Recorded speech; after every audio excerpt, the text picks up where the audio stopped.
नमस्कार, स्वागत है आपका। आप ग्राउंड रिपोर्ट देख रहे हैं। आपके साथ मैं हूं शबाब। दिन भर क्या घटा प्रदेश में खास, हम आपको बताएंगे अगले आधे घंटे में। बुलेटिन की शुरुआत करेंगे मुख्यमंत्री योगी आदित्यनाथ के दिल्ली दौरे से जुड़ी हुई बड़ी खबर आपको बताएंगे, बड़ी अपडेट आपको बताएंगे। मुख्यमंत्री योगी आदित्यनाथ आज दिल्ली के दौरे पर हैं। अब से थोड़ी देर में वो गृह मंत्री अमित शाह से मुलाकात करेंगे। प्रधानमंत्री नरेंद्र मोदी से भी देर शाम उनकी मुलाकात होना तय है।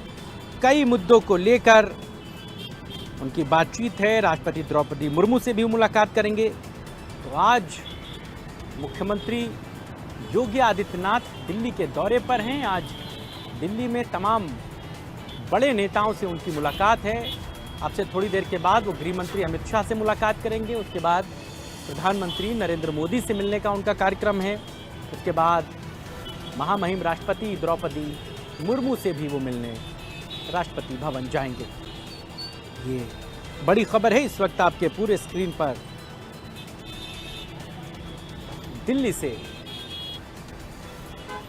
मुख्यमंत्री योगी आदित्यनाथ दिल्ली दौरे पर। आदित्य हमारे साथ, हमारे सहयोगी दिल्ली से सीधे जुड़ गए हैं। आदित्य, क्या जानकारी है अभी मुख्यमंत्री के कार्यक्रम से जुड़ी? जी, जैसा आपने बताया कि बहुत ही महत्वपूर्ण बैठकें होनी है।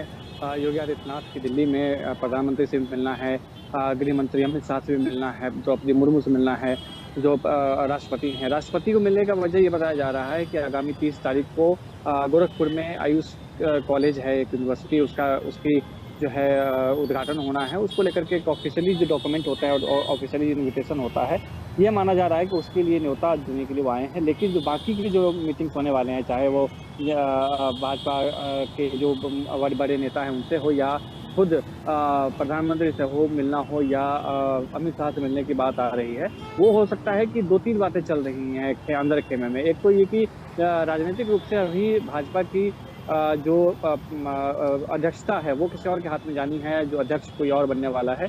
जेपी नड्डा का जो कार्यकाल है वो खत्म हो चुका है, पहले भी एक्सटेंड किया जा चुका था, और अभी जो है कई तरीके की कयास लगाए जा रहे हैं। सबको लेकर के चर्चा होनी है, जिसके बाद आगे रणनीति तय होनी है, उसको लेकर के बातचीत जो है वो की जा रही है।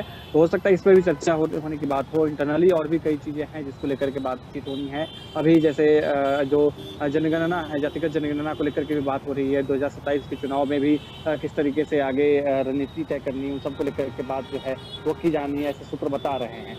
और अभी बिहार विधानसभा चुनाव आना है, उसमें जातिगत जनगणना को लेकर के पीडीए का तोड़ जो उत्तर प्रदेश में खासतौर से है, इन सब चीज़ों को लेकर के बातचीत होने की आशंका है। हालांकि बहुत कम देर मिलना है ये, लेकिन मीटिंग के बाद ही जानकारी हो पाएगी और अभी किस तरीके से बातचीत होनी है। लेकिन अभी तत्काल जो जानकारियां मिल पाई हैं, मुख्यतः एक तो राष्ट्रपति द्रौपदी मुर्मू से मिलने का जो कारण है वो कि न्योता देने की बात जो वो सामने आ रही है। प्रधानमंत्री और अमित शाह से मिलने की जो बात हो रही है वो जो पार्टीगत जो चुनाव होने हैं, पार्टी के अंदर जो नए अध्यक्ष की चुनाव की बात सामने आ रही है, उन सबको लेकर के चर्चा हो सकती है। जी, अभी आदित्य मुख्यमंत्री कहाँ हैं? क्या यूपी भवन में ही टिके हुए हैं? और किस तरीके वहां पर हलचल है? उनसे मिलने के लिए वहां पर भी बड़े नेताओं की भीड़ होगी, लोग उनसे मिलना चाह रहे होंगे तमाम तरीके से। हाँ जी, बिल्कुल। अभी हालांकि अभी कहाँ पहुंचे हैं योगी आदित्यनाथ, इसकी जानकारी अभी नहीं है। लेकिन जो, क्योंकि यूपी सदन में ही रुकते हैं वो अधिकतर बार, और जितने भी मीटिंग्स करते हैं वो उत्तर प्रदेश में मीटिंग यहीं पे की जाती है। तो यूपी सदन के बाहर जो है तमाम जो लोग हैं उनका आना जाना लगा हुआ है, और तमाम जो जितने भी नेता हैं जो दिल्ली में खासतौर से भाजपा के जो प्रतिनिधि हैं, या जो दिल्ली उत्तर प्रदेश, क्योंकि दिल्ली उत्तर प्रदेश से सटा हुआ है, और वहाँ से जो लोग आना जाना करते हैं, तो दिल्ली में नोएडा में जैसे शहर या बुलंदशहर या नज़दीक में जो दिल्ली के रहने वाले लोग वो योगी आदित्यनाथ से मिलने के लिए आना चाह रहे हैं, वो भी मिलना चाह रहे हैं। तो कई लोगों की आवाजाही जो है लगातार यूपी सदन में जारी है, और अभी जब योगी आदित्यनाथ आ जाएंगे उसके बाद हो सकता है कि और भी लोगों की भीड़ इकट्ठा हो जाएगी। और भी योगी आदित्यनाथ की जो मीटिंग्स हैं वो अभी निकलना है, इसको लेकर के भी है। तो व्यवस्था हालांकि बहुत ही सख्त यहाँ पर की गई है। सुरक्षा व्यवस्था को भी ध्यान रखा गया, क्योंकि योगी आदित्यनाथ जब भी आते हैं तो कई लोग आते हैं, कई महत्वपूर्ण जो लोग हैं भाजपा के संगठन के, वो आते हैं उनसे मिलने के लिए। तो इसको लेकर के सुरक्षा व्यवस्था इसी तरीके से की गई है। लेकिन यहाँ भीड़ बहुत देखने को मिल रही है। लोग जो हैं तमाम तरीके से योगी आदित्यनाथ से मिलने के लिए आए हुए हैं। तो हो सकता है आने वाले समय में जब प्रधानमंत्री से मिलकर के वो आएंगे तो देर रात तक मीटिंग जो है वो हो सकती है। और अब ये समय कब कितना लगता है द्रौपदी मुर्मू से मिलने का, या कितना समय लगता है प्रधानमंत्री नरेंद्र मोदी से मिलने का या अमित शाह से मिलने का, इस पे सारा चीज निर्भर करता है। जी। और आदित्य, एक बात और भी समझी जा सकती है, क्योंकि उत्तर प्रदेश में पंचायत चुनाव जो हैं वो अगले साल होने हैं, और ऐसे में कई ऐसे पद हैं जिनको डायरेक्टली इनडायरेक्टली बदलाव की भी बातें कही जा रही हैं कि कुछ पद ऐसे हैं जो पहले इनडायरेक्टली चुनाव होते थे वो अब डायरेक्टली हो सकते हैं। इन तमाम बिंदुओं पर भी मुख्यमंत्री जो हैं वो प्रधानमंत्री के सामने अपनी बात कहेंगे, और बनारस प्रधानमंत्री को भी आना है, उनका लोकसभा क्षेत्र है, उसको लेकर के भी तमाम तरीके की चर्चाएं हो सकती हैं।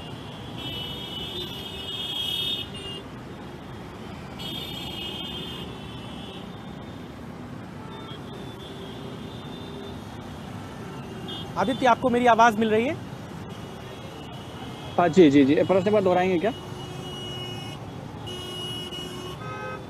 अब मैं आपसे ये पूछ रहा था, क्योंकि अगले साल उत्तर प्रदेश में पंचायत चुनाव होना है और उसमें कई अमेंडमेंट सरकार करना चाहती है। कई पदों पर जो चुनाव पहले इनडायरेक्टली होते थे उसे डायरेक्टली जनता के द्वारा चुने जाने का प्रस्ताव है।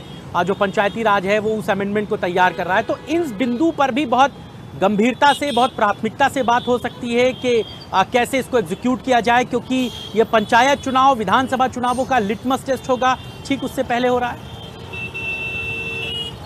जी बिल्कुल, हमने देखा है कि उत्तर प्रदेश लोकसभा के चुनाव के समय में भाजपा की स्थिति रही, उसके बाद लगातार तमाम सवाल उठ रहे थे। खासतौर से जो खास एक प्रतिनिधित्व है भाजपा का उत्तर प्रदेश में, वो पीडीए की जो मार है या पीडीए की जो एक ढाल बना करके सपा जो प्रमुख एक विपक्षी पार्टी है उत्तर प्रदेश में, वो एक पीडीए का जो फॉर्मेट लेकर के आया हुआ है, उसकी तोड़ क्या होनी चाहिए, उसका भी एक लिटमस टेस्ट, जैसा आपने बताया कि लोकसभा विधानसभा चुनाव का लिटमस पेपर टेस्ट होता है, वैसे ही ये भी एक पीडीए का भी लिटमस होना है कि आखिर पीडीए का तोड़ क्या भाजपा लेके आ रही है। क्योंकि पीडीए में जिस तरीके से सपा ने पूरे जो ओबीसी वर्ग है या जितने दलित वर्ग है उन सबको आपस में जोड़ के रखा है, उसी तरीके से भाजपा भी कुछ तैयारी कर रही है। भाजपा भी अपने संगठन में भारी बदलाव कर रही है, क्योंकि लोकसभा में बहुत ही बुरी तरीके से भाजपा का जो एक्सपेक्टेशन था उस एक्सपेक्टेशन तक वो नहीं पहुंच पाया था, जिस कारण से कई ऐसी बदलाव जो हैं वो संगठन के रूप में देखने को मिल रही है। और आपने सही कहा कि ये भी एक मुद्दा है, जैसे मैंने आपको पहले ही बताया था कि पीडीए को लेकर के भी चर्चा हो सकती है। पीडीए का जो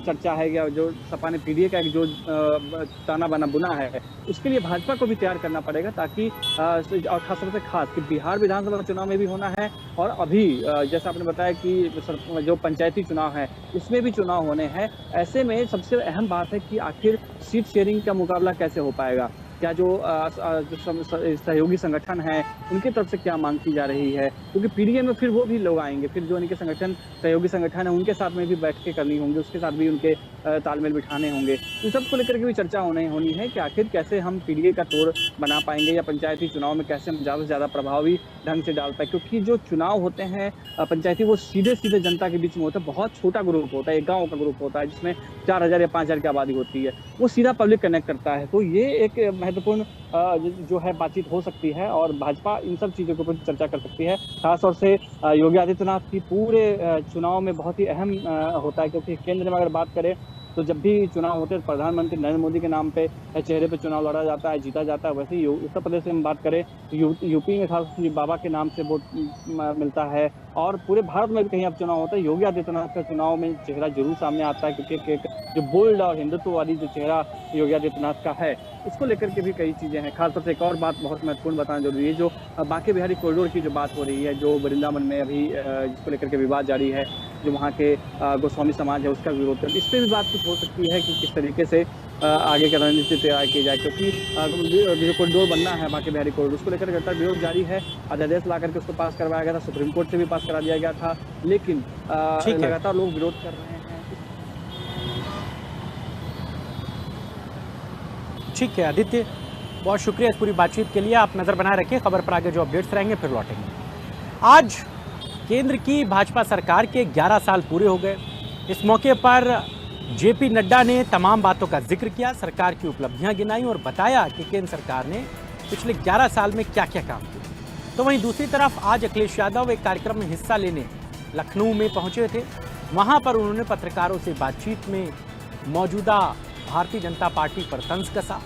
उन्होंने कहा केंद्र की 11 साल और उत्तर प्रदेश में कमोबेश 9 साल का सरकार का समय पूरा हो गया है। इन 20 सालों में सरकार ने क्या काम किया, सरकार इन बातों का जवाब दे। उन्होंने कहा सरकार बताए कि उसने कितना रोजगार लोगों को दिया, कितनी बेरोजगारी खत्म हुई, किस तरीके से सरकार अपने 20 सालों के कामकाज का ब्यौरा देगी, जनता इसका हिसाब करेगी। आज अखिलेश यादव ने पत्रकारों से बातचीत में बीजेपी की सरकार पर जमकर हमला बोला, तो वहीं जेपी नड्डा ने आज सरकार की उपलब्धियां गिनाई। सरकार के 11 साल पूरे होने पर उन्होंने कहा कि ये मौका अकल्पनीय, अद्वितीय है और केंद्र सरकार और राज्य सरकारें जहां जहां भाजपा की हैं वहां पर डबल इंजन की सरकारों के साथ काम हो रहा है, प्रदेश में विकास हो रहा है, देश दुनिया की एक बड़ी इकोनॉमी बना है। आज भारत दुनिया को आईना दिखाता है, उनसे कंधे से कंधा मिलाकर चलता है। तमाम बातों का जिक्र जेपी नड्डा ने किया, तो वहीं अखिलेश यादव ने सरकार पर तीखे प्रहार किए।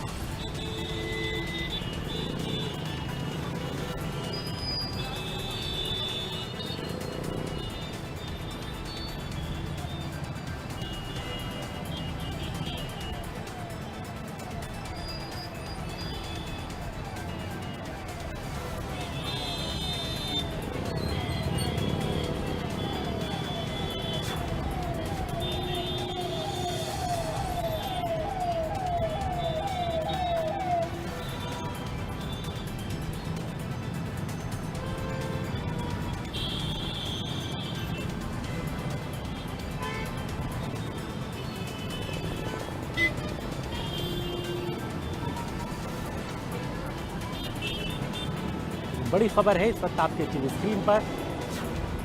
रवि हमारे साथ, हमारे सहयोगी इसी खबर पर सीधे जुड़ गए हैं लखनऊ से। और रवि, क्या कुछ कहा अखिलेश यादव ने, किस तरह बीजेपी को टारगेट पर लिया?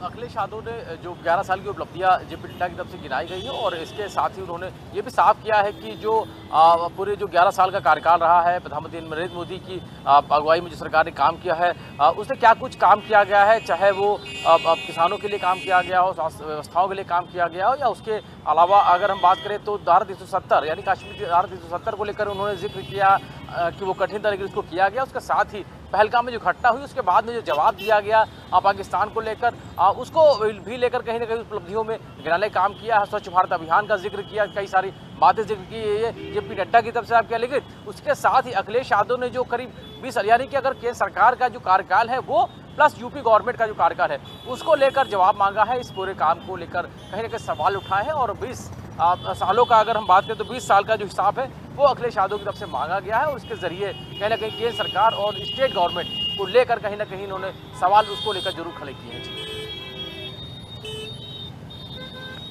ठीक है रवि, बहुत शुक्रिया इस पूरी बातचीत के लिए। अगली खबर गाजीपुर से है। शिलोंग हनीमून मर्डर केस में जिस तरीके से परतें खुल रही हैं और जो चीज़ें सामने आ रही हैं वो बेहद चौंकाती हैं। गाजीपुर में सोनम के मिलने के बाद से अब बहुत सारी चीज़ें धीरे धीरे क्लियर हो रही हैं और ये बातें पता चल रही हैं कि पुलिस ने अब चौथे आरोपी को भी गिरफ्तार कर लिया है और बताया जा रहा है कि सोनम के पिता की फैक्ट्री में ये साजिश रची गई थी। 5 आरोपियों को मेघालय लेकर पुलिस जाएगी। सोनम ने फिलहाल खुद को बेगुनाह बताया है। यूपी पुलिस की कस्टडी में इस समय सोनम है और उसने अपने आप को बेगुनाह बताया है। उसने कहा है कि उसे नहीं पता कि वो गाजीपुर कैसे पहुंची, वो बेहोश थी, ऐसी तमाम बातों को कहा जा रहा है। हालांकि पुलिस हर एंगल पर जांच पड़ताल कर रही है, हर एंगल पर वो तफ्तीश कर रही है, वो ये जानने की कोशिश कर रही है कि अचानक सोनम गाजीपुर कैसे पहुंच गई, कैसे जब 3 आरोपी गिरफ्तार हुए उसके फ़ौरन बाद सोनम का भी पता चल गया, वरना अब तक सोनम कहाँ है ये पता नहीं चल पा रहा था। बहुत सारी चीज़ें हैं, बहुत सारी बातें हैं जिनको लेकर के पुलिस बहुत गहनता के साथ तफ्तीश कर रही है, बहुत गहराई में जाकर जांच पड़ताल कर रही है।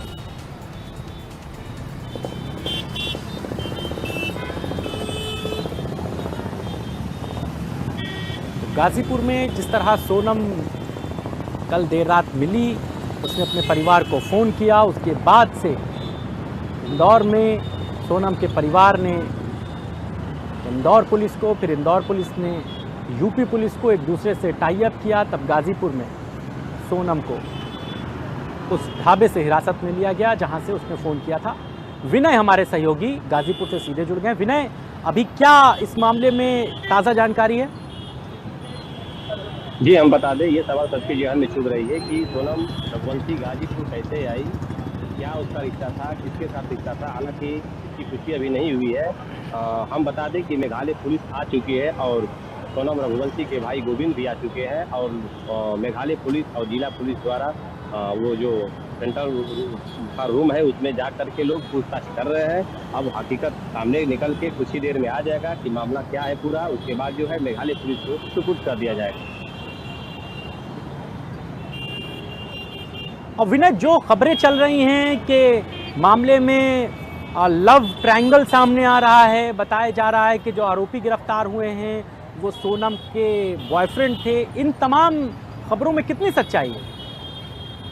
अभी कुछ कहा नहीं जा सकता है। हालांकि जो होटल संचालक है उससे भी बातचीत हुई, उन्होंने बताया कि जब आई थी सोनम रघुवंशी तो बहुत इमोशनल थी, रो रही थी, बता रही थी कि हमें कुछ पता नहीं मैं कैसे आया, किसके साथ आया। वो आ करके अपने भाई को जो है फ़ोन की है, संचालक जो मोबाइल लिया था उसके मोबाइल से फ़ोन करके सूचना दी है उसके हिसाब से। और संचालक जो था वो जो है जिला पुलिस को खबर किया। 1 बजे रात को पुलिस गई है, उसको जो है लेकर के हिरासत में यही सेंटर में रखी है और बाकायदे जो है मेघालय पुलिस और जिला पुलिस और उसके भाई के सामने पूछताछ जारी है। अब जांच के बाद ही पता चलेगा कि आगे की स्टोरी क्या थी, कैसे जो है उसके पति की हत्या हुई, कैसे वो गाजीपुर पहुंची। ये सब 10-20 मिनट में सब क्लियर हो जाएगा। जी ठीक है, आप नजर बनाए रखिए विनय, आगे भी खबर पर जो अपडेट्स रहेंगे फिर लौटेंगे आपके पास। गाजीपुर के बाद खबर आगरा से, जहां पर लॉरेंस बिश्नोई गैंग का एक शार्प शूटर गिरफ्तार हुआ है। इस पर 1 लाख रुपए का इनाम था। पुलिस ने इस शार्प शूटर को गिरफ्तार किया है। बताया जा रहा है कि राजस्थान के व्यापारी से इसने रंगदारी मांगी थी। आरोपी के पास से पिस्तौल और कारतूस भी बरामद हुआ है। गोलू इसका नाम बताया जा रहा है। 1 लाख रुपए का इसके ऊपर इनाम था। लॉरेंस बिश्नोई गैंग का ये शार्प शूटर बताया जा रहा है, कि गैंग का मेंबर बताया जा रहा है।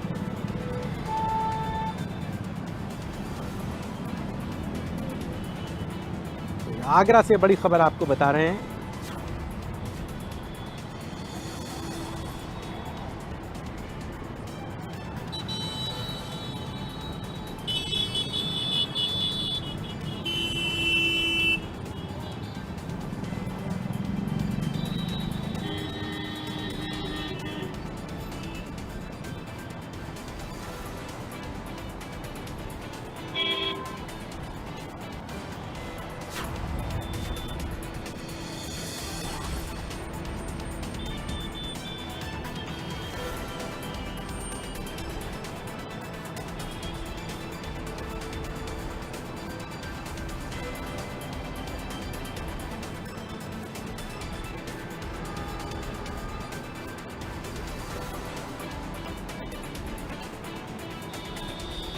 आगरा से मयंक त्यागी हमारे सहयोगी सी खबर पर सीधे जुड़ गए हैं। मयंक, क्या है जानकारी?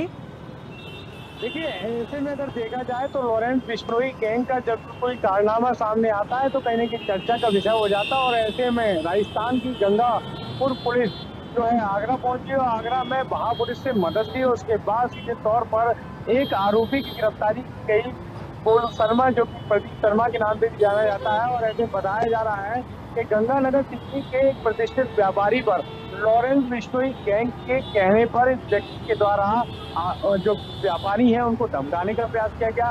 5 करोड़ रुपए की फिरौती मांगी गई। फिलहाल पुलिस के द्वारा गिरफ्तारी करने के दौरान एक पिस्टल और 25 से ज्यादा कारतूस बरामद किए गए।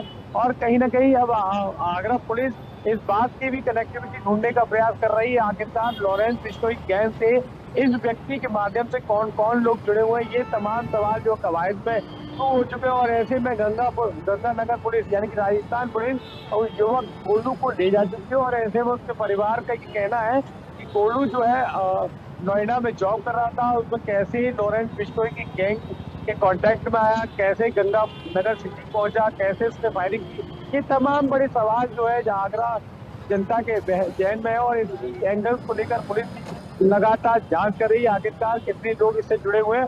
फिलहाल जो है अगर देखा जाए तो गोलू शर्मा के साथी के जरिए ये खुलासा हुआ है कि लॉरेंस बिश्नोई गैंग के गुर्गों के कहने पर ही गोलू के द्वारा प्रतिष्ठित व्यापारी के ऊपर हमला किया था। जी कैसे इसकी निशानदेही हुई, क्या जानकारी पुलिस के हाथ लगी, इसकी गिरफ्तारी कैसे हो सकी? देखिए, आपको बता दें कि गंगानगर सिटी यानी कि राजस्थान पुलिस लगातार प्रतिष्ठित व्यापारी के ऊपर हुई फायरिंग को लेकर जांच पड़ताल कर रही थी। एक होटल में इनके रुकने और ठहरने की बात हुई। उसके बाद जो ये दो साथी थे उसमें एक साथी की गिरफ्तारी हुई, फर्जी आधार कार्ड बरामद हुआ। दूसरे साथी के बयानबाजी यानी निशानदेही के आधार पर इस युवक की गिरफ्तारी हुई। ऐसे में जब पुलिस की गिरफ्तारी के बाद एक चर्चा का माहौल बन गया, क्योंकि इससे पहले इस युवक का कोई कनेक्शन किसी के अपराध से नहीं था। और ऐसे में भी परिवारजन जो है संशय में है कि आखिरकार ये लॉरेंस बिश्नोई गैंग से कैसे जुड़ा, किस तरीके से इसने ये आपराधिक इतिहास, जो आपराधिक कर्म है, इसको जो अंजाम दिया। और ऐसे में तमाम सवाल जो है परिवारिक जनों के साथ साथ आस पड़ोस के लोगों में है। पुलिस भी इन्हीं कई एंगल्स पे अब काम कर रही है। आखिरकार कितने लोग इस गैंग से जुड़े हुए हैं, इस तरह की तमाम जो है जांच यहाँ पे होने वाली है। जी जिसकी गिरफ्तारी हुई है गोलू की, मयंक, क्या तार जुड़ रहे हैं, इसका क्या क्रिमिनल हिस्ट्री है, पुलिस क्या बता रही है? चूंकि 1 लाख का इनाम है, लिहाजा ये पहले से बड़ा अपराधी रहा है। कैसे इसके लिंक हैं, क्या कुछ इसके जरिए और पता चल सकता है पुलिस को? देखिए, पहले डिटेल वाइज मैं बता दूं कि प्रदीप शर्मा यानी कि गोलू शर्मा जो है नोएडा में जॉब करता था। उसके बाद कहीं ना कहीं इसका कनेक्शन लॉरेंस बिश्नोई गैंग से हुआ और लॉरेंस बिश्नोई गैंग के द्वारा इसको 1 लाख रुपए दिए गए थे एक प्रतिष्ठित व्यापारी के ऊपर फायरिंग करने के, यानी कि 5 करोड़ रुपए की रंगदारी मांगने के लिए। जब फायरिंग हुई वो जान बताया जा रहा है कि प्रतिष्ठित व्यापारी इनके हमले से बच गया। उसके बाद जो है प्रदीप शर्मा। ठीक है मयंक, आप नजर बनाए रखिए, फिर लौटेंगे आपके पास। बहुत शुक्रिया इस पूरी बातचीत के लिए। अगली खबर मथुरा से आपको बताएंगे, जहां पर लव जिहाद का एक बड़ा मामला सामने आया है। एक ऑटो ड्राइवर ने 1 2 नहीं 23 लड़कियों को अपना शिकार बनाया है इस लव जिहाद के मामले में। ऑटो ड्राइवर का नाम इमरान बताया जा रहा है और प्यार का झांसा देकर अश्लील वीडियो भी उसके बनाए हैं, ये भी जानकारी मिल रही है। वीडियो को सोशल मीडिया पर वायरल कर देने की वो धमकी दे रहा था। फिलहाल इमरान को गिरफ्तार कर लिया गया है। हिंदू संगठनों का जोरदार इस मामले में प्रदर्शन जारी है। ये बड़ी खबर है इस वक्त आपके टीवी स्क्रीन पर।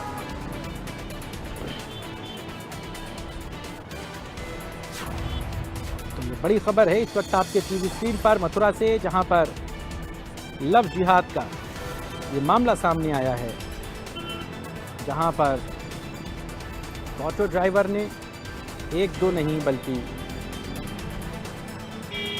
कई लड़कियों के साथ रिलेशन बनाए हैं और बताया ये जा रहा है कि